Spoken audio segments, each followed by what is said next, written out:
Je n'ai pas sollicité le troisième mandat. Mais je vous le dis, si le peuple veut que j'ai un troisième mandat, j'accepterai.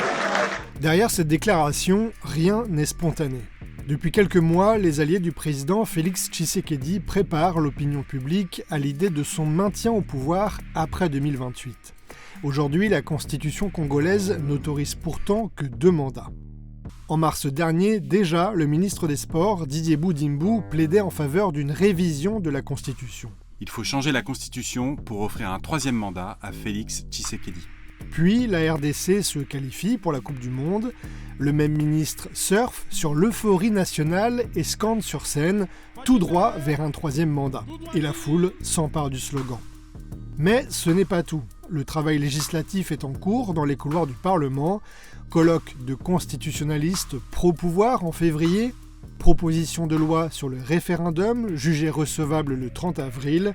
Objectif : ouvrir une brèche dans l'article 220.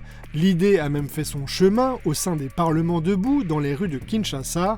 Les militants de l'UDPS appelaient à une modification de la Constitution. En 2016, Félix Tshisekedi accusait pourtant Kabila de s'accrocher au pouvoir. Aujourd'hui, ce projet de 3e mandat et de modification de la Constitution est présenté par les soutiens du président comme la volonté du peuple, mais pour ses opposants, il s'agit d'un coup d'État constitutionnel.